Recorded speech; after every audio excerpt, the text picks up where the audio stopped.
Hello friends, आप सभी का स्वागत है हमारे अपने YouTube channel the special field में। साथियों, आज हम ब्रेल की बात करेंगे। ब्रेल क्या होता है इसके बारे में एक बार पुनः जानते हुए फिर हम 63 प्रतिरूपों पर जो आधारित है हमारा लुइस ब्रेल के द्वारा दिया गया 7 लाइन कॉन्ट्रैक्शन ब्रेल, इसकी जानकारी करेंगे। तो सबसे पहले हम बात करेंगे ब्रेल क्या है। ब्रेल पढ़ने और लिखने दोनों का एक स्पर्शीय प्रणाली होता है। इसमें चतुष्कोणीय अर्थात 4 कोणों से युक्त इसमें 6 बिंदुओं की व्यवस्था की गई है, जिसे ब्रेल सेल बोला जाता है। अर्थात ये पूरा सेल होता है और इसमें 6 बिंदु होते हैं। इस तरीके से ये ब्रेल बिंदु कहलाते हैं। तो ये आपका जो दिया गया है कि प्रणाली चतुष्कोणीय होती है, तो ये आपका चतुष्कोण होता है और इसमें ये 6 बिंदु आपके दिए होते हैं। पढ़ते समय एक सेल की बिंदु स्थिति को बाईं ओर 1 2 3 नीचे की ओर गिनते हैं, फिर दाईं ओर 4 5 6 नीचे की ओर गिना जाता है। जैसे ये यहाँ पे फिर यहाँ फिर यहाँ फिर यहाँ, तो ये ऐसे बना होता है। तो इसको 1 2 3 4 5 6 ये पढ़ने के फॉर्म में होता है। लिखने के फॉर्म में जो 4 होता है वो 1 हो जाता है और जो 5 होता है वो 2 हो जाता है, जो 6 होता है वो 3 हो जाता है। अर्थात जो संख्याएं पढ़ने के फॉर्म में होती हैं वो उलट करके लिखने के फॉर्म में चली जाती हैं।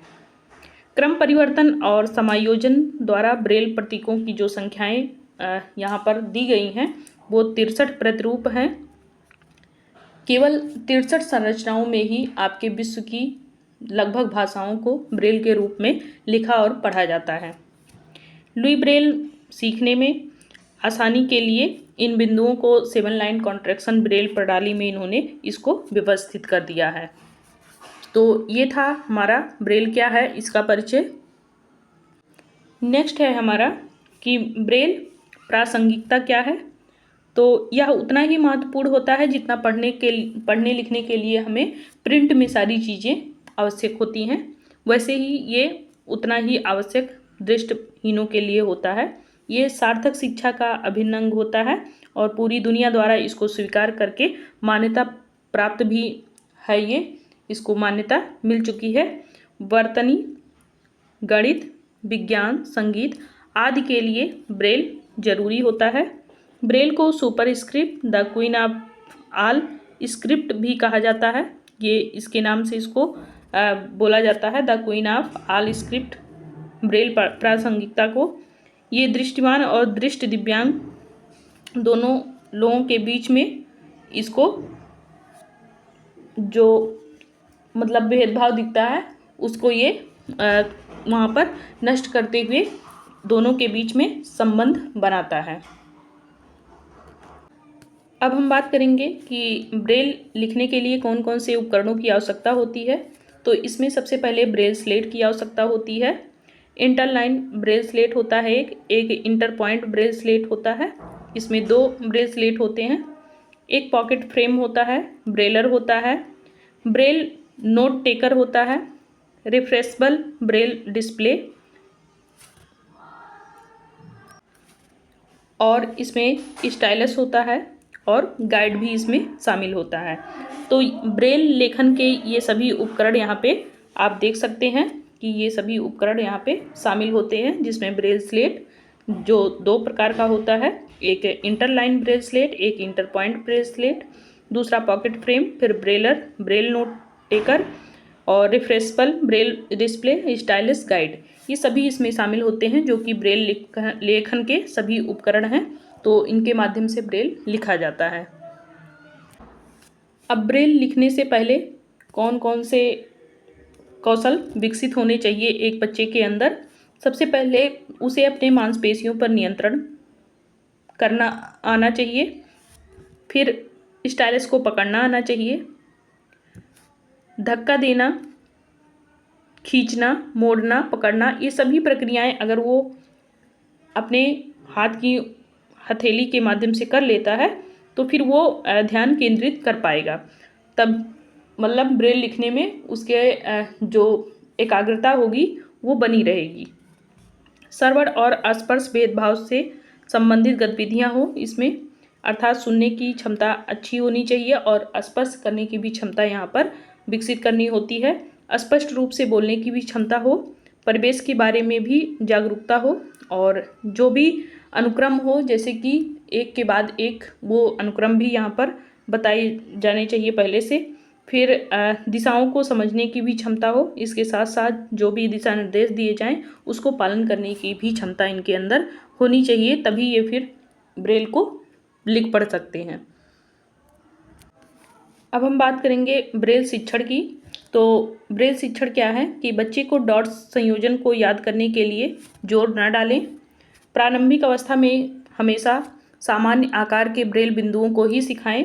जितनी जल्दी हो सके वास्तविक कौशल को विकसित करनी चाहिए और निर्बाध एवं वास्तविक वस्तु के लिए सामग्री और पुस्तकें इनको प्रदान करना चाहिए। शुरू में पढ़ने के लिए दोनों हाथों का उपयोग कराना चाहिए। उंगली और हाथ के मूवमेंट को यहाँ पर अधिकतम विकसित करने का अवसर देना चाहिए।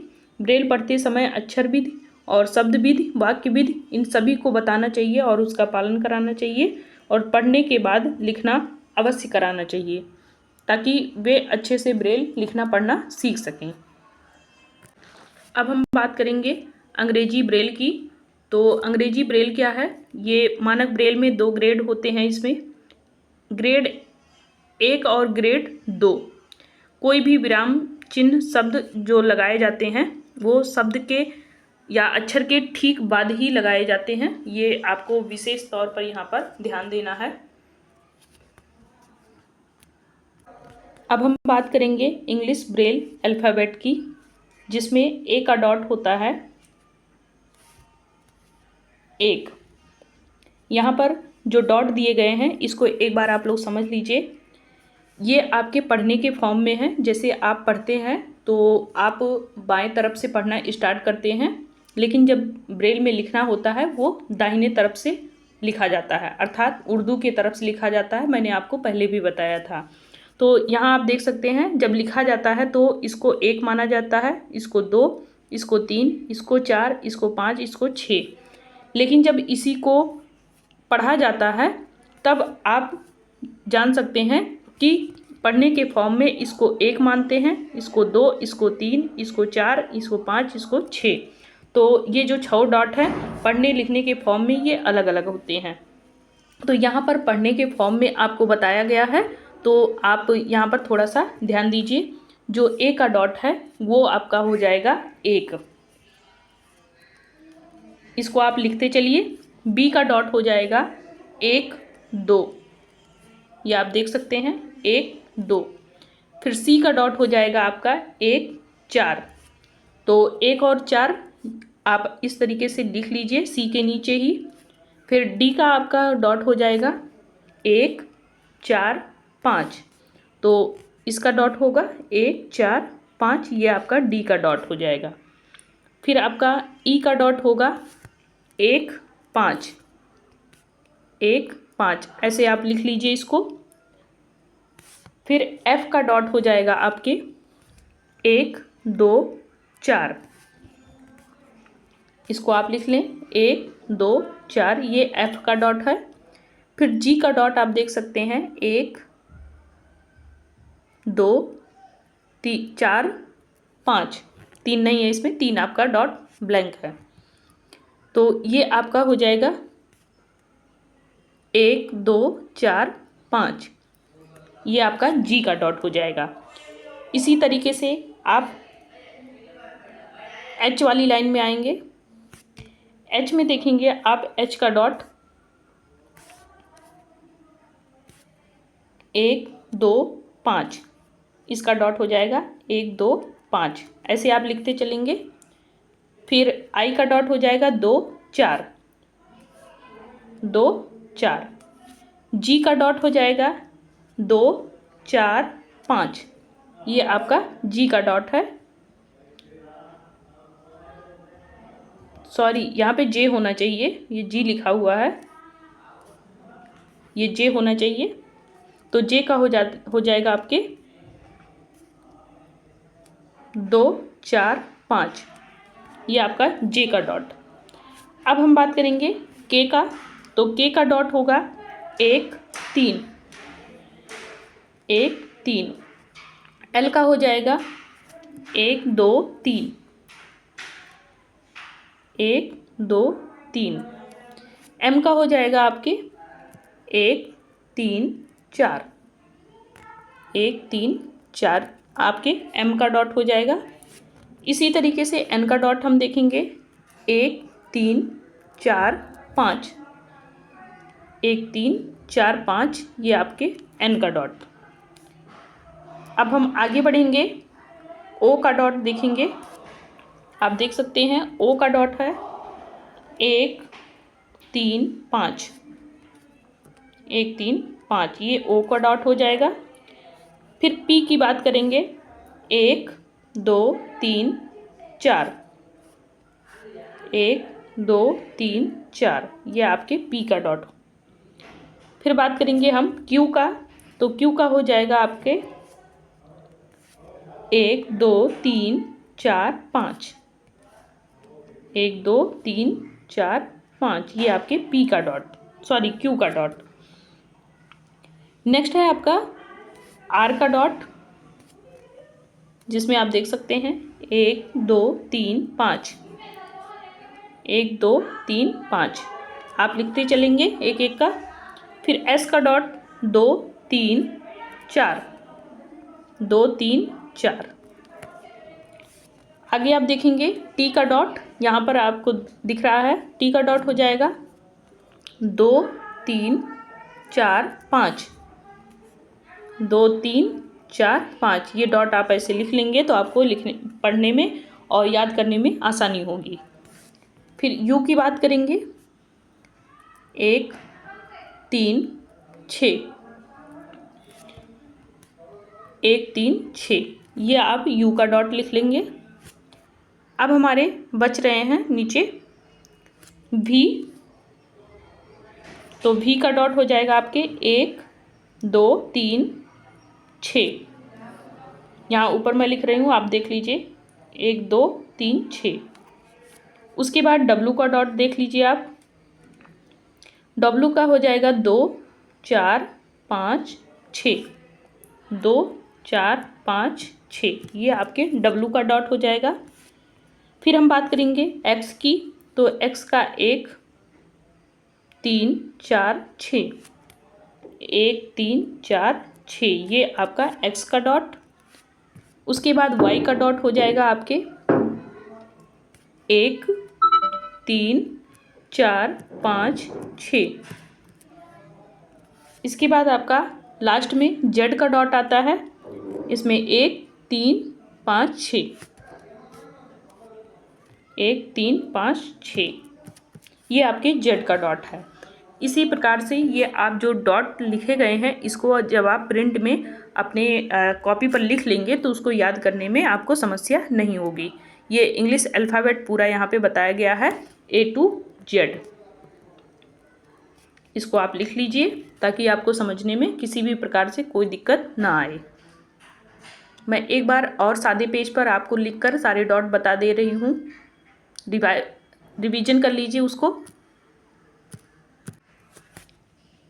ए का डॉट होगा 1, बी का डॉट होगा 1 2, सी का डॉट होगा 1 4, डी का डॉट होगा 1 4 5, ऐसे ही आगे बढ़ेंगे। सी के बाद डी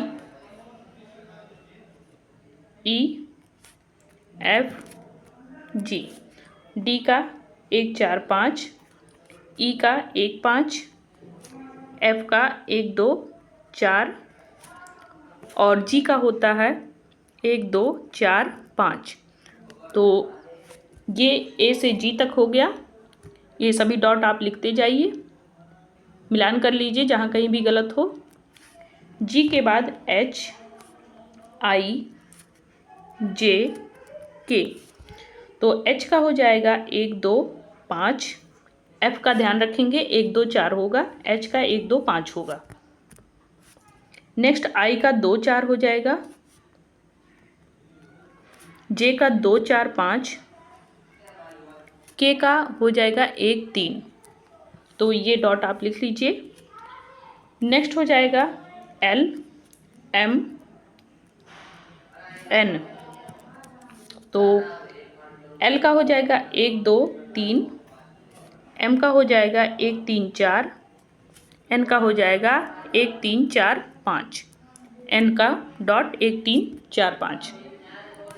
उसके बाद O P Q, O का हो जाएगा आपके 1 3 5, फिर P का हो जाएगा 1 2 3 4, ये आपके P का डॉट।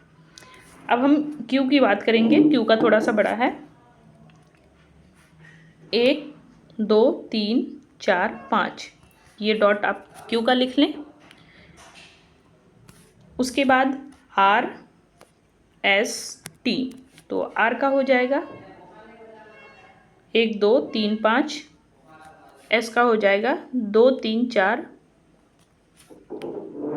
T का हो जाएगा 2 3 4 5। आगे बात करेंगे T के बाद U V, U का हो जाएगा 1 3 6, V का हो जाएगा 1 2 3 6।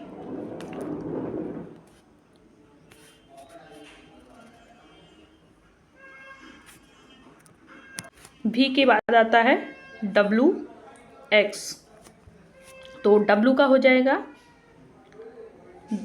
2 4 5 6, X का हो जाएगा 1 3 4 6, ये आप W और X का लिख लीजिए। फिर आपका आएगा Y Z, तो Y का हो जाएगा 1 3 4 5 6, उसके बाद Z का हो जाएगा 1 3 5 6, ये आपका Z का हो जाएगा। इसी तरीके से आप सारे कोड लिख लीजिए, इसको याद कर लीजिएगा। हाँ, एक ज़रूरी बात, आप लोगों को याद करते समय जैसे Z का लिखा है 1 3 5 6, तो इसको सरल तरीके से 13 56 ऐसे मत याद करिएगा। इसको जैसे मैंने अभी बताया 1 3 5 6 ऐसे ही याद करना है सभी डॉट को। तो किसी को के भी संख्या को जोड़ करके आपको नहीं याद करना है। तो ये आपके इंग्लिश अल्फ़ाबेट थे जो कि ब्रेल में आपको सारे डॉट बताए गए हैं। इसको आप लोग लिख लीजिए ताकि आप लोग जो ए से जेड तक है उसको आप अच्छे से ब्रेल में डॉट जान सकें। तो इस वीडियो में फ़िलहाल इतना ही। आगे की वीडियो में हम आप लोगों को 7 लाइन कॉन्ट्रैक्शन ब्रेल बताएंगे। तो अभी आप लोग इतना ही लिख लीजिए और लिख करके इस डॉट को याद कर लीजिए। तो अगर वीडियो अच्छी लगी हो तो आप लोग कमेंट में ज़रूर लिखें और अपने साथियों को भी शेयर करें। तब तक के लिए बाय बाय, टेक केयर, ख्याल रखें।